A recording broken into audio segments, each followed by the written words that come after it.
Assalamualaikum warahmatullahi wabarakatuh.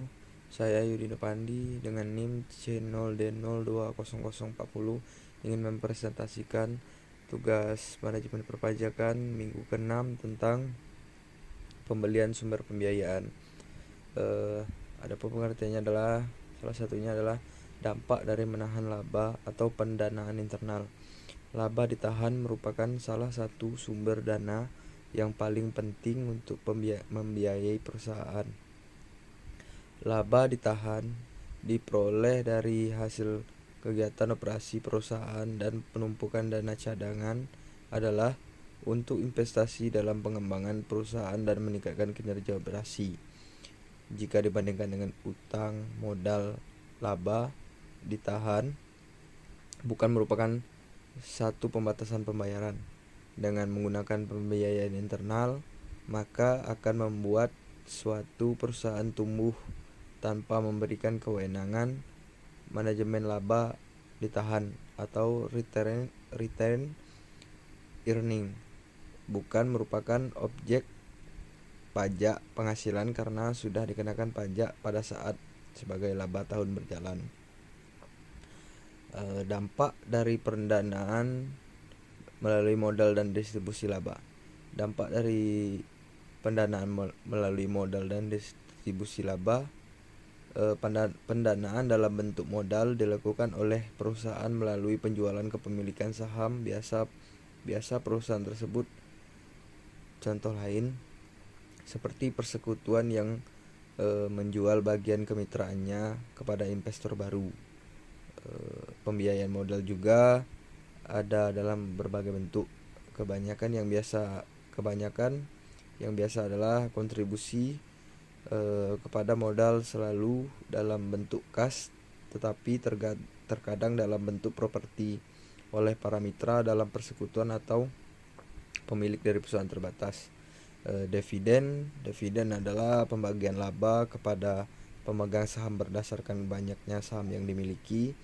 Pembagian ini akan mengurangi laba ditahan dan kas yang tersedia bagi perusahaan. Tapi distribusi keuntungan para pemilik memang adalah tujuan utama suatu bisnis. Selanjutnya adalah mekanisme pemotongan. Penerima dividen adalah pemotongan PPh atau dividen yang dibayarkan kepada wajib pajak orang pribadi dalam negeri, dilakukan pada saat dividen disediakan untuk dibayarkan. Pasal 2 ayat 2 PMK strip 11 garis miring PMK titik 03 strip garis miring 2010. Pemotong dalam hal ini adalah pihak yang membayar atau pihak lain yang ditunjuk selaku pembayar dividen wajib memberikan tanda bukti pemotongan PPh final pasal 4 ayat 2 kepada penerima dividen. Pemotong wajib menyetor PPh yang telah dipotong tersebut paling lama tanggal 10 bulan berikutnya dengan menggunakan SSP atau kode akun pajak garis miring kode jenis setoran. Pemotong juga wajib menyampaikan SPT masa PPh pasal 4 ayat 2 paling lama tanggal 20 bulan berikutnya dengan mengisi objek pajak nomor 10 dengan SPT masa PPh pasal 4 ayat 2. Wajib pajak penerima dividen melaporkan penghasilan dividen tersebut pada SPT tahunan PPh sebagai berikut. A. Jika wajib pajak SPT 17 bagian A angka 14. Ya, di sini sudah tertera B, C. Selanjutnya, dampak dari pendanaan melalui utang atau debt financing terutama oleh pemegang sahamnya. Hutang merupakan salah satu bentuk pendanaan yang dipilih oleh pemasaran untuk mendanai kegiatan operasionalnya.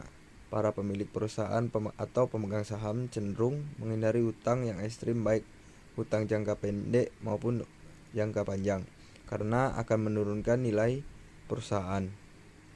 Jika dipaksakan, memungkinkan munculnya biaya kebangkrutan yang terdiri dari legal fee dan distress price atau aset aset perusahaan yang dihargai murah sewaktu dinyatakan bangkrut.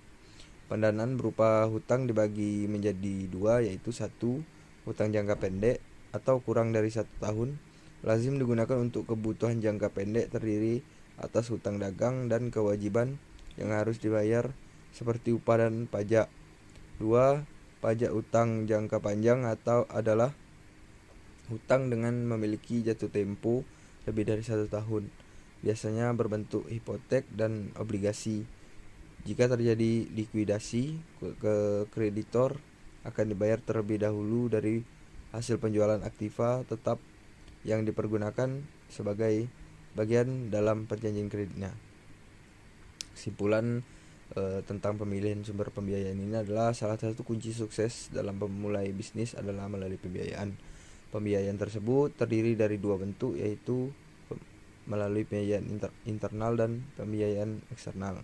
Umumnya perusahaan lebih cenderung memilih pendanaan yang berasal dari pembiayaan internal dibanding dengan sumber pembiayaan yang berasal dari pembiayaan eksternal seperti hutang. Terima kasih. Sekian presentasi dari saya. Assalamualaikum warahmatullahi wabarakatuh.